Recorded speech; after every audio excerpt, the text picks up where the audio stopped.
ho aminareo ry havana ny fahasoavana sy ny fiadanana avy amin'ilay Andriamanitra ray sy Jesoa Kristy tompontsika. Amen. Mirao azy, mankalaza azy, saintsainy ny fahagagana rehetra ataony, atao voareharehanareo ny anarany masina. Aoka hifalo ny fony izay mitady an'i Jehova, mitadiava an'i Jehova sy ny heriny, ka tsy ao mandrakariva ny tavany. Tsarovo ny asa mahagaga nataony, dia ny fahagagany sy ny fitsarany vavany. Ry taranaka Abrahama mpanompony, dia ianareo olombofidiny taranaka Jakoba.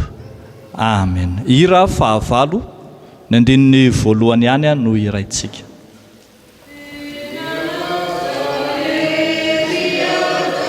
Ho an'Andriamanitra, tompona nazanary, ray ny voninahitra, indray no mpanao antsika sady velomana, fototraina fototsoa izy vavana. Ira isika hoe aleluia, de raha ho an'Andriamanitra. Aleluia, aleluia, aleluia, aleluia, aleluia, aleluia. Ira isika hoe aleluia, de raha ho an'Andriamanitra. Hivavaka isika ry havako. Midera sy mankalaza anao izay ry Andriamanitra ray tsy toa, lay mpanao izao rehetra izao, lay Andriamanitra hatramin'ny voalohany. Misaotra anao izay fa nomenao anjara ka afaka manongilana ny sofinay hiaino ny fampianarana tsara, ny fampianarana avy amin'ny teninao, dia ny fampianaranao Andriamanitra izany. Ankehitriny Tompo dia sokafy ny sainay, ahita zava-baovao amin'ny teninao, ary mba ho amin'ny fanao masina izany mba anekenay ny zava-dalina raketin'ny teninao.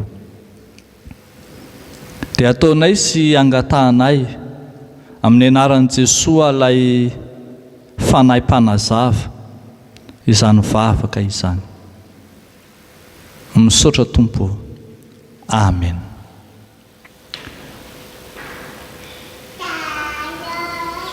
Saotra an'Andriamanitra indray sika ry havako, afaka miverina, miombona eto amin'ity fampianarana alahady hariva ity. Raha toa ka niato kely tsika volana roa zay no ny antony maro samihafa. Dia misaotra an'Andriamanitra tsika afaka anohika lohahevitra antsika amin'ity volana ity, dia le hoe mpahary izao rehetra izao ny Tompo. Dia ny raisina avy amin'izany ny lohahevitra diniantsika izany dia hoe Andriamanitra sy ny tantaran'ny fahariana. Raha ny marina moa dia hoe Andriamanitra sy ny fahariana no izy, fa isy kronolojia kely izay hitondrako antsika, dia lasa ohatran'ny hoe manao tantara zany, fa tsy dia tena tantara loatra no tiako asongadina ao anatin'ny fampianarana, fa ny endrika isehoany ny fahariana izay ataon'Andriamanitra. Raha miteny aloha tsika hoe Andriamanitra sy ny fahariana, dia voalohany indrindra aloha dia hitodika any amin'ny malagasy. Andehantsika hitodika any amin'ny malagasy aloha amin'ny fampiasana ny voambolana hoe Andriamanitra.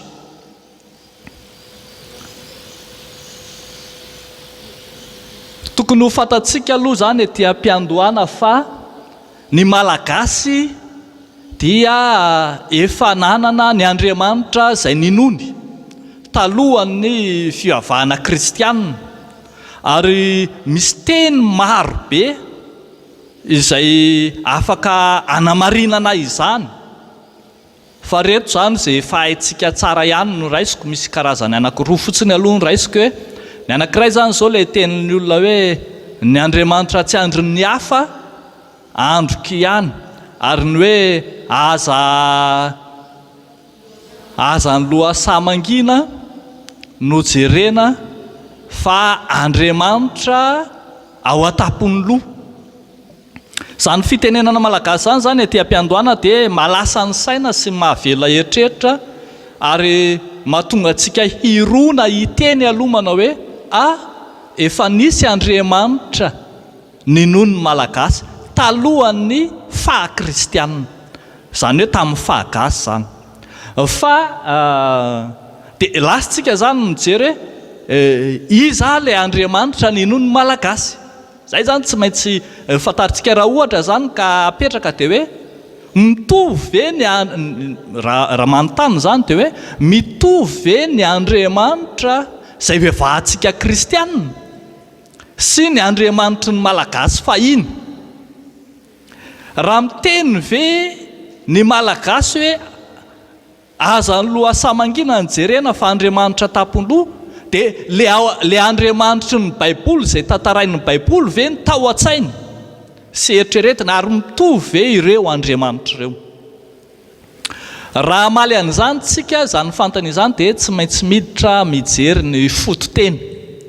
Iza no anarana ny ampiasain'ny malagasy etsoina an'Andriamanitra? Misy be dia be le izy, fa izay mahazatra zany sy izay tsotsorina, ary teneniko aminareo eto fa za zany dia tsy nitrandraka lalina be ny teny hoe Andriamanitry ny malagasy akory, fa mandray amin'ny fijery ankapobeny fotsiny satria tsy ao ny tena tiako hijanonana. Fa amin'ny malagasy ny antsoina hoe Andriamanitra dia misy hoe Zanahary, misy hoe Andriananahary, na koa ny anivotany moa dia nampiasany hoe Andriamanitra io. Ny hevitry ny teny dia mitovitovy ihany ireo, na dia somary samihafa azy. Ny hevitry ny teny ny hoe Zanahary dia adika fotsiny hoe izay nahary. Izay nahary. Misy teny be dia be izay niaingana fa ny teny malagasy ihany ny raisiko izay nahary. Ny hoe Andriananahary dia ny hoe avy amin'ny fitambarany teny hoe Andriana nahary, ary ny teny hoe Andriamanitra dia avy amin'ny teny hoe nakambana hoe Andriana manitra entina ilazana ny Andriana ny ambo. Malagasy moa zany dia tsy mieritreritra mihitsy hoe misy Andriana maty, tsy maty zany ny Andriana fa ny ambo izy, ho ny filazany azy.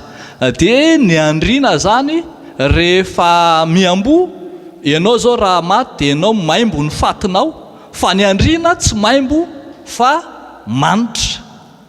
Dia zay zany ny ilazany hoe Andriana manitra, zay ilay nilazana ny hoe Andriamanitra. Fa mbola eto ihany tsika dia mbola mandinika hoe inona marina na iza marina ny ao an-tsain'ny malagasy raha miresaka an'ireo izy, tena miresaka an'ilay Dieu créateur ve ny ao an-tsain'ny malagasy raha miresaka izy, satria hitantsika miverimberina eo ohatra zao ilay teny hoe nahary, izay nahary, miresaka an'ilay Dieu créateur ve izy. Ny malagasy dia tsy nieritreritra mihitsy isaina ny amin'ny hoe mpamorona na mpahary zao rehetra zao, fa ny teny hoe Zanahary na ny Andrianamanitra ny tao an-tsainy dia teny entina ilazana ny razan'ny mpanjaka. Ny razan'ny mpanjaka no antsoina hoe Andrianamanitra. Noho izany ny Andriamanitra ny malagasy dia tsy tsy lay Andriamanitra lay mpahary mihitsy ny ao an-tsaina, fa teny anomezakasina, teny anomezana lanja ireo zay mpanjaka na razan'ny mpanjaka nodomandry no nantsony hoe Andriamanitra na ihany koa hoe Andriana Nahary, fa tsy lay mpahary izay resantsika amin'ny lohahevitra hoe mpahary zao rehetra zao akory no tao an-tsaina. Ary ny malagasy mandraky tia ny androany, na ireo ataontsika hoe malagasy mpitahiry ny fivavahan-drazana aza dia mbola tsy mahafantatra izy hatramin'ny androany hoe mivavaka amin'Andriamanitra tokana izy sa mivavaka amin'Andriamanitra maro. Tsy fantany ny valiny izany, fa dia fantany fotsiny dia hoe mivavaka amin'ny razana izy, mivavaka amin'ny Andriamanitry ny malagasy izy. Dia raha miteny hoe Andriamanitry ny malagasy dia mbola mametraka fanontaniana ihany sika manao hoe tena nivavaka tamin'ny razana tokoa ve ny malagasy? Tena nivavaka tamin'ny razana ve ny malagasy? Satria ny razana zany no lazaina fa Andriamanitra eto, dia antanitsika hoe tena nivavahan'ny malagasy ve ny razana manitra na ny Andriamanitra? Dia mamaly sika satria ny tantara dia miteny fa nisy volotsaina maro na kolotsaina maro avy amin'ny firenena samihafa tafiditra tao Madagasikara. Nisy ny kolotsaina ny Indonésiana, misy ny kolotsaina Afrikana, misy ny izay tena nanjaka be, nisy ny kolotsaina Arabo. Aza donotsika fa nisy kidy malagasy dia tsy avy amin'ny razana malagasy fa avy amin'ny Arabo. Noho izany dia azo ambara fa ireo kolotsaina vahiny no nitondra ny karazana fivavahana samihafa izay nananany malagasy, dia nanaraka fotsiny ny kristianina tataoriana. Ny malagasy zany dia tsy nivavaka tamin'ny razana, ny malagasy dia tsy nanana ny vavahana, fa ireo firenen-kafa izay nitondra ny fombany no narahana izy ireo. Ka raha ny teny zany manao hoe fivavahan-drazana ny fivavahana malagasy ny fivavahan-drazana, dia diso ihany zany, fa ny marina kokoa dia hoe fivavahan'ny razana nentin'ireo firenena manodidina samihafa talohan'ny fivavahana kristianina ny fivavahana malagasy fahiny. Raha valiana zany sy tsorona amin'ny teny fohy ny antsoina hoe Andriamanitry ny malagasy, dia teny entina ilazana fanomezakasina, fanomezan-danja ireo izay olona manana ny toerany manokana teo amin'ny fiarahamonina, fa tsy nivavahana akory. Ary raha nivavahana izy ireny dia kolotsaina efa nentina tateoriana zany, fa tsy tena le malagasy izay resahana mandrakariva hoe malagasy tsy le tolo malagasy zany no nivavaka tamin'ny razana, fa nentin'ny kolotsaina vahiny tateoriana zany. Zay zany aloha ny Andriamanitry ny malagasy. Fa avy eo tsika miresaka amin'izay manao hoe tonga ary ny fivavahana kristianina.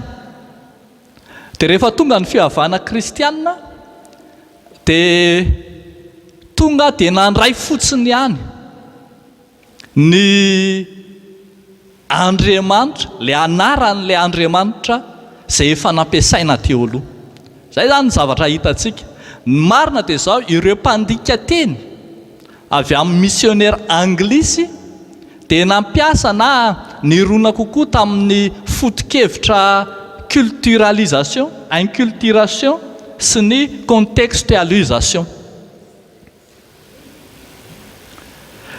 Tsy dia tena mitovy loatra ny antsoina hoe inculturation sy ny antsoina hoe contextualisation.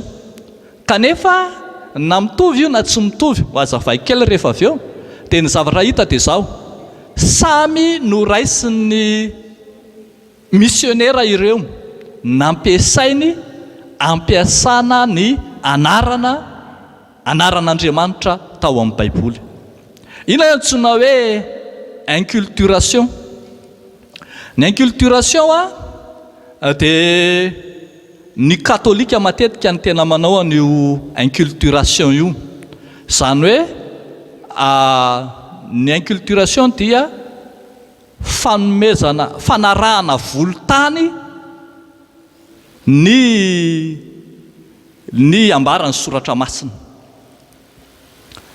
Ohatra zany zao raha ny famadihan-drazana ny malaza dia amarin'ny katolika amin'ny soratra masina fa azo atao ny manino ny mamadi-drazana. Dia tsy olana amin'intsony rehefa avy eo mamadi-drazana satria nanaraka le kultura le hoe hotsika hoe trandraka tamin'ny mena dia manaraka volotany. Izay ny antsoina hoe inculturation.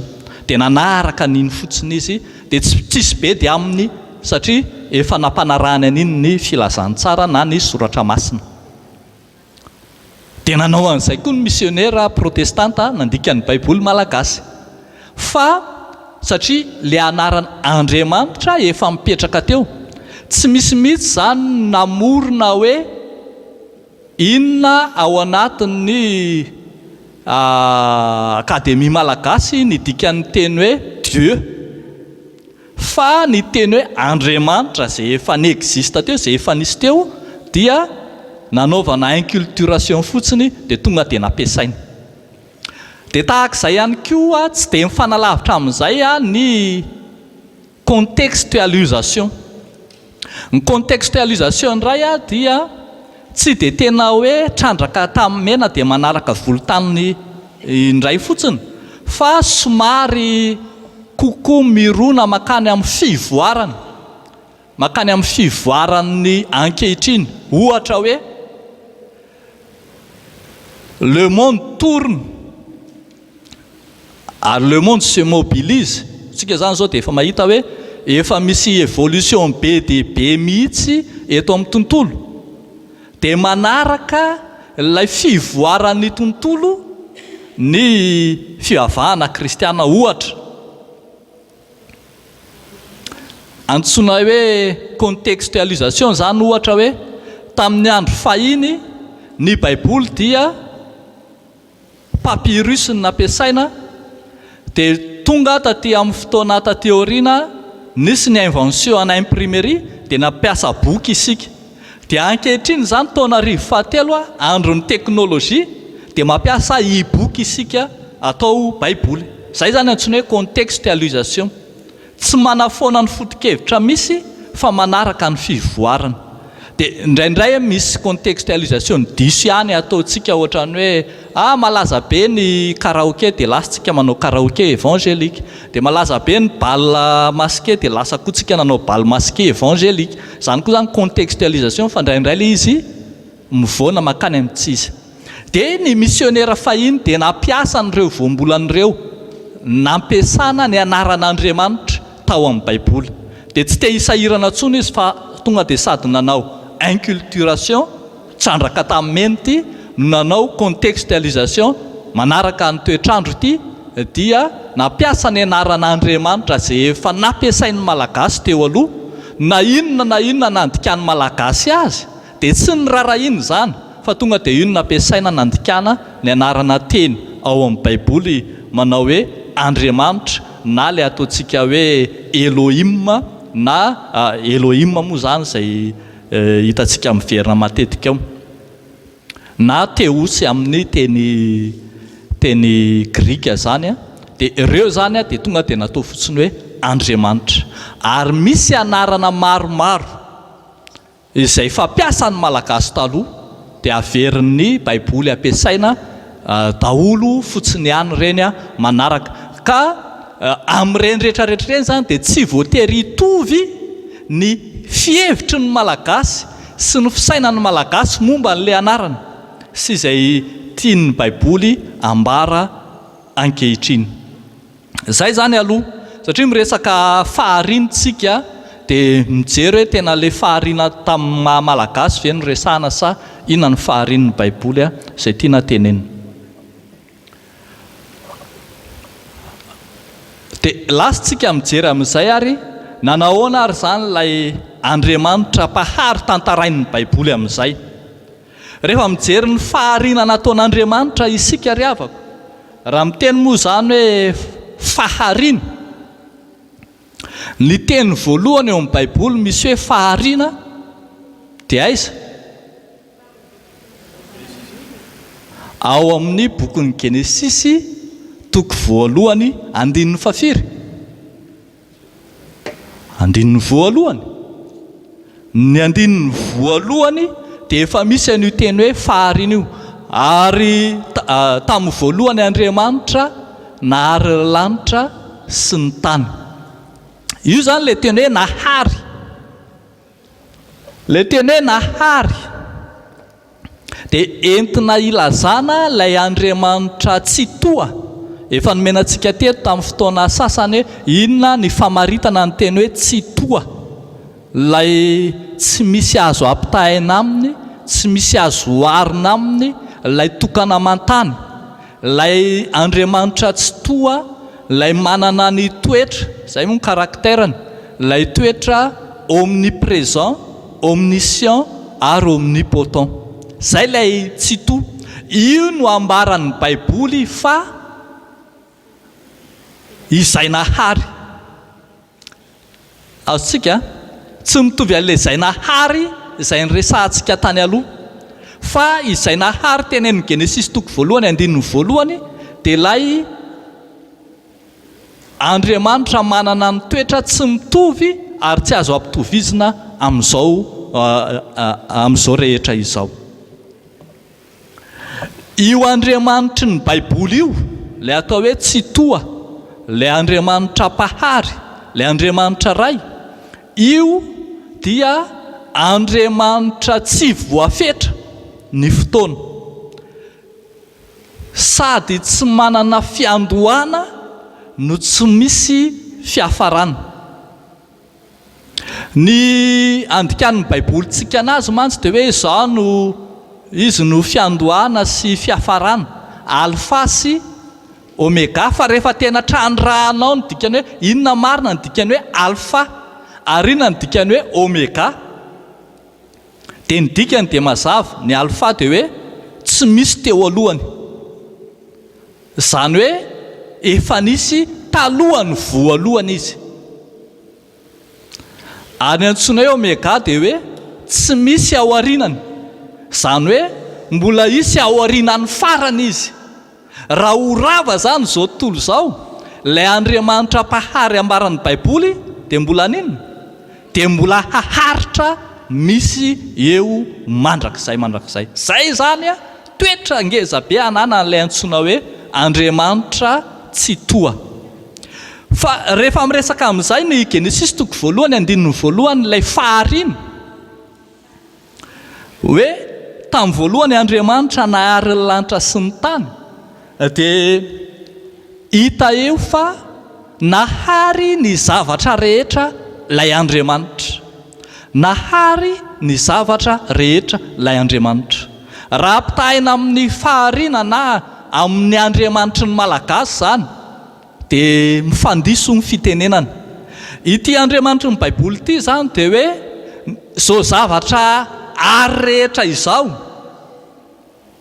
zao zavatra ary rehetra izao, tout ce qui existe dia nohariny avokoa.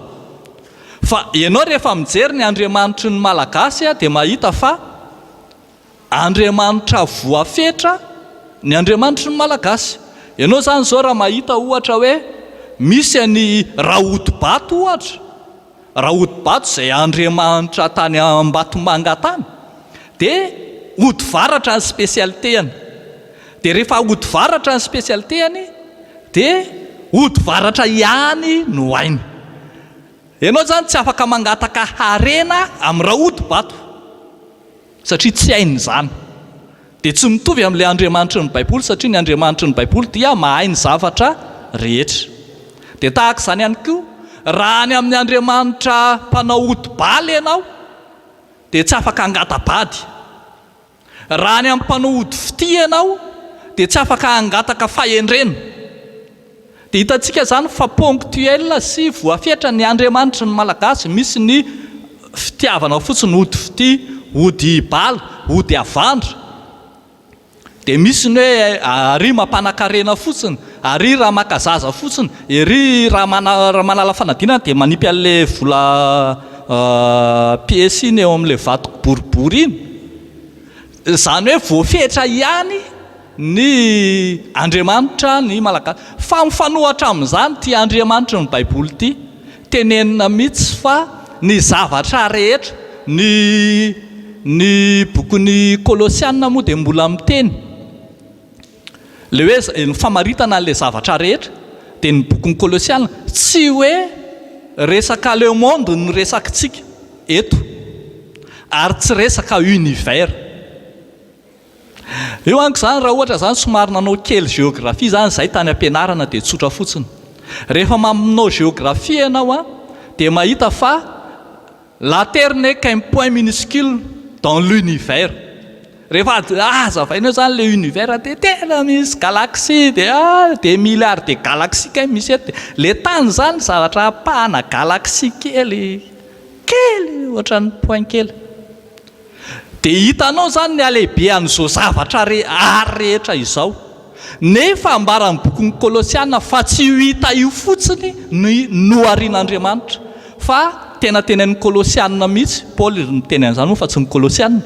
Tenenin'ny Paul any amin'ny Kolosianina manao hoe na ny an-danitra na ny etỳ an-tany, na ny hita na ny tsy hita. Zay zany magoavana an'ilay faharian'Andriamanitra. Tsy zao zavatra hitanao zao zany farany kely indrindra eto amin'ity tontolo no harian'Andriamanitra ity.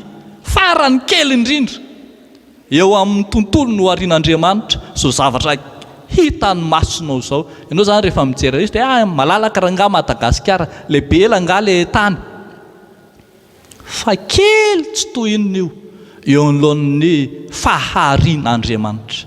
Ary zany manasongadina mandrakariva tsy izay zavatra no hariany, fa manasongadina ilay mpahary azy dia Andriamanitra zany. Dia rehefa toy izantsika ihany ny teny hoe fahariana eo amin'ny Genesis toko voalohany verina mandrakariva dia izao no izy. Ny teny hoe bara amin'ny teny hebreo, teny hoe bara tsy bara akory io. Ny teny hoe bara dia adikatsika hoe nahary. Ny teny hoe bara dia adika hoe nahary na hoe namorona. Dia ny fandikanana io moa zany amintsika dia tsotra fotsiny hoe tsy hoe nanamboatra na nanao na nanatanteraka fotsiny, fa hoe nanao, nanamboatra, nanatanteraka, niainga avy tamin'inona? Niainga avy tamin'ny tsy nisy. Rehefa mijery ny faharian'Andriamanitra tsika dia niainga tamin'ny tsy nisy Andriamanitra. Misy mazava dia nisy ny mazava. Izany hoe lay teny bara zany dia mampisy ny tsy misy. Ary tsy izany ihany, fa ao amin'ny Baiboly manontolo ny teny hoe nahary, lay bara izay teneniko teo, dia tsy ampiasaina afa-tsy iresahana an'Andriamanitra irery ihany. Dikan'izay zany dia mazava manao hoe ny Baiboly dia manasongadina fa tsy misy mpahary akoatra an'Andriamanitra. Tsy ampiasaina mihitsy ny voambolana hoe bara na le hoe nahary afa-tsy teny entina ilazana an'Andriamanitra. Ka midika izany fa tsy misy mpahary afa-tsy io Andriamanitra izay nahary ny zavatra rehetra tenenina amin'ny Genesis toko voalohany io.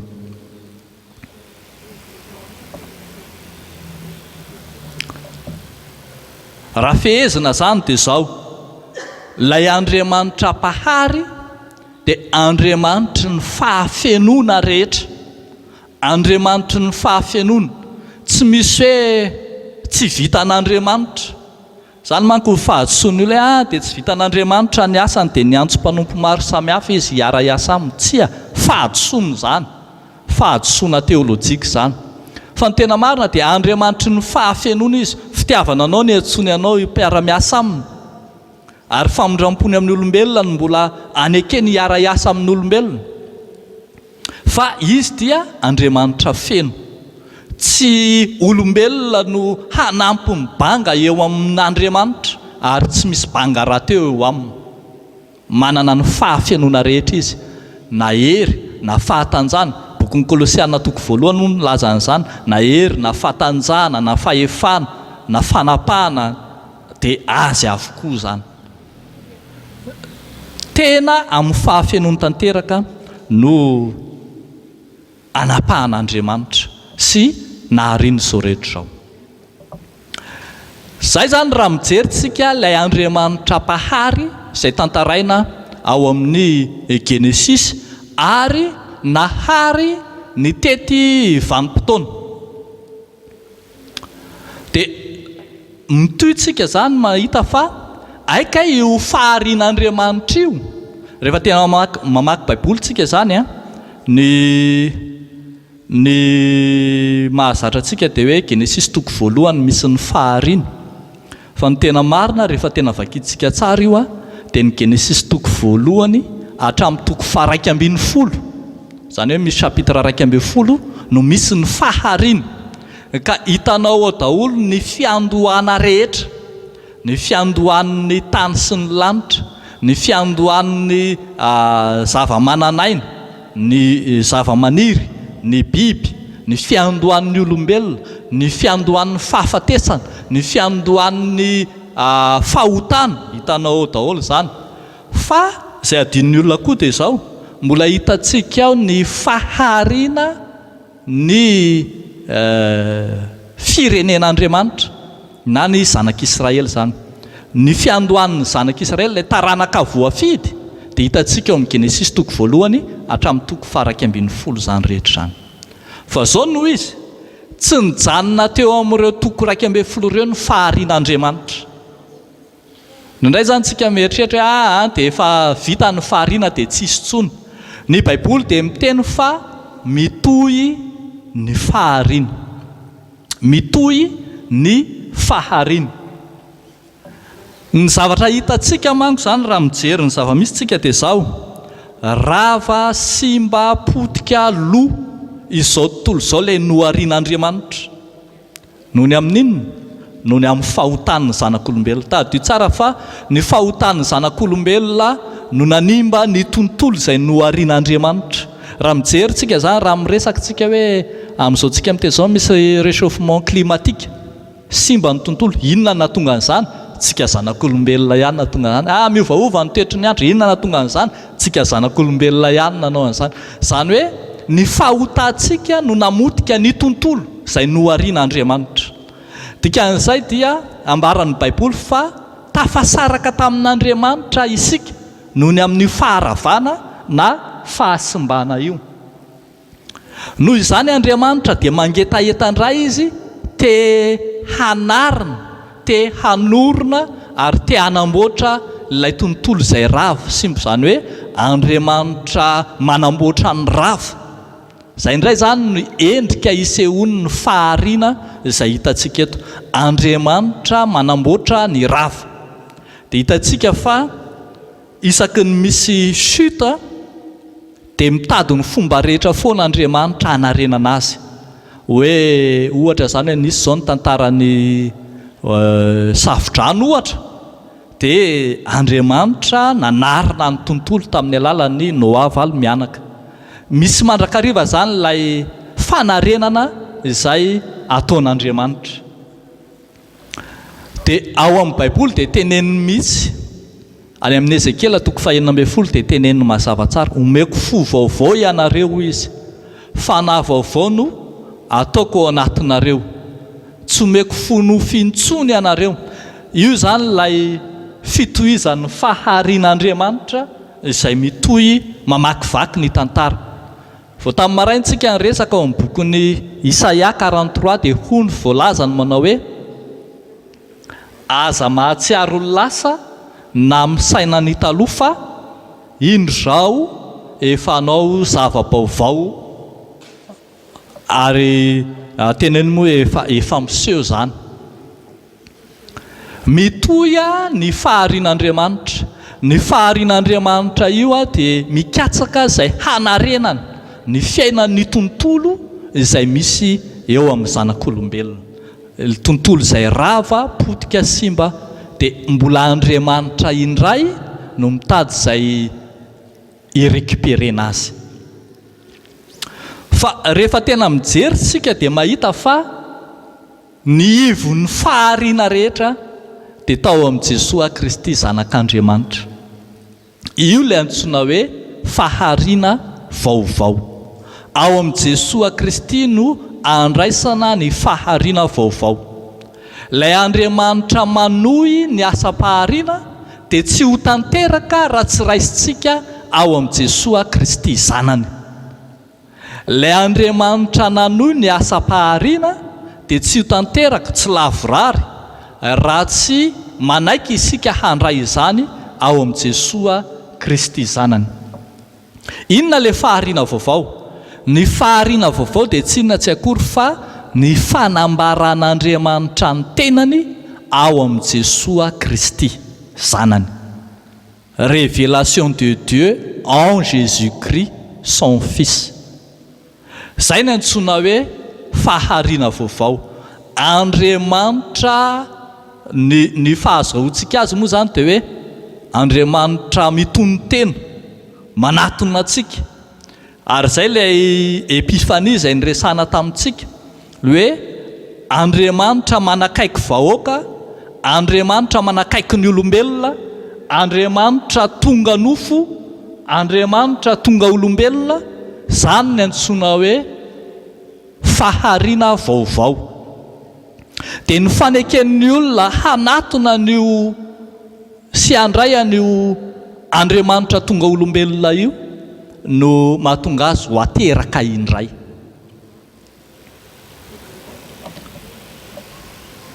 Rehefa mamaky ny Jaona toko voalohany, andininy voalohany ka hatramin'ny 5 isika dia mahita zava-dalina be dia be ambara fa tena Andriamanitra mihitsy io teny tonga nofo io, ary tena pahary izy, ary ihany koa dia mitondra fiainana sy fanazavana ny olona. Noho izany ny antom-pisian'ilay teny tonga nofo dia ny hanazava sy ny hanome fiainana izao tontolo izao.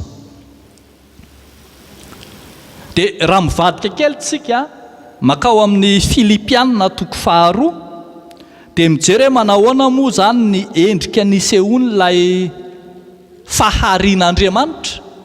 Dia rehefa mijery eo tsika dia mahita fa tena ny antsoina hoe fahariana dia lay hoe fahariana vaovao azafady. Ny antsoina hoe fahariana vaovao dia ilay Andriamanitra nanafoana ny tenany. Enjana be mihitsy zany ny lazany azy hoe aoka ho aminareo izao saina izao izay tao amin'ny Kristy Jesosy koa. Izy na dia nanana ny endrik'Andriamanitra aza dia naninona? Dia tsy nataony zavatra nofokirina mafy ny fidiviana amin'Andriamanitra fa nofohanany ny tenany tamin'akany ny endriky ny mpanompo.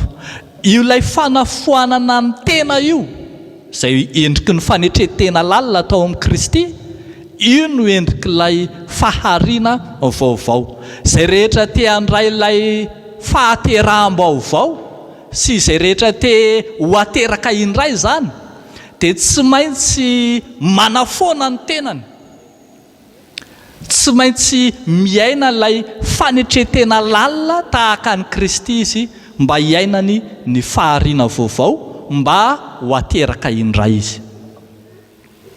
Ary farany izay ao amin'ny Kolosiana toko 1 efa nitenenintsika imbetsaka teo dia ilay fahariana vaovao amin'i Jesosy Kristy dia ambara fa endriky ny fahafenon'Andriamanitra rehetra. Io zany ilay tenenina izy ny endrik'Andriamanitra tsy hita la matota alohan'ny zavatra rehetra izao tao aminy no nahariana ny zavatra rehetra any an-danitra sy ety an-tany dia ny hita sy ny tsy hita, na fiandrianana, na fanjakana, na fanapahana, na fahefana, izy no nahariana ny zavatra rehetra. Dia miteny manokana Paoly hoe sitraky ny ray eo aminy no itoeran'ny fahafenoana rehetra. Io fahafenoan'Andriamanitra io no hita, ilay resantsika tariha ilay Andriamanitra mpahary dia Andriamanitra ny fahafenoana rehetra, dia io ihany koa no hita ao amin'ilay fahariana vaovao. Midika izany fa tsy sombitsombona fahariana, tsy adaptation, tsy réparation zany no ataon'ny fahariana vaovao hoe simba ny kiraronao dia ao aloha zany somary asiana lakôly kely na asiana tipitopy kely na tsy ohatr' izany ilay fahariana vaovao, fa tena ilay fiasan'ilay fahafenoan'Andriamanitra mpahary izay nyresantsika tery aloha mihitsy no miasa feno ao amin'i Kristy mahatonga anao ateraka indray. Ary ny farany izay nyresahana teo ambany dia hoe ao amin'ny Kolosianina 1 ihany dia ambara fa izy no fampihavanana. Ny resakitsika tary aloha fa potika, rava, simba ny tontolo izay noharian'Andriamanitra dia Jesosy Kristy izay ny rano ety an-tany nandatsaka ny rano teo amin'ny hazo fijaliana, io no ambara fa fampihavanana amin'Andriamanitra. Izay rehetra tafasaraka tamin'Andriamanitra, izay rehetra lasa lavitra an'Andriamanitra, izay rehetra simba ny fahotana dia ampihavanan'io Jesosy Kristy io amin'Andriamanitra avokoa. Manana rôle mpampihavana izany ilay Jesosy Kristy, ilay Andriamanitra izay hitantsika eto, ilay Andriamanitra manao fahariana vaovao. Tsy maintsy miaina n'izany fampihavanana izany avokoa izay miaina ny fahariana vaovao an'Andriamanitra. Amaraparana izay ny an'Andriamanitra, nisy dingana maromaro hitantsika teo fa ny fantaniana dia hoe dia raha izay ny an'Andriamanitra dia manahoana ny anao manahoana ny anahako, manahoana ny ahy.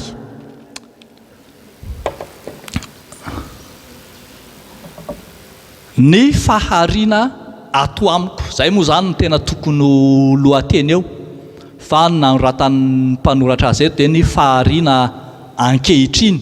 Fa ilay ankehitriny io zany tsy izany andeha hanao fahariana hoe misy mazava dia isy mazava hipoitra ery, na hoe misy omby dia misy omby, tsy izay ilay fahariana izay tenenina eo, fa ny fahariana ato anatiko, ny fahariana ao amin'ny tsiraray na volen'ny tsiraray no tiana tenenina.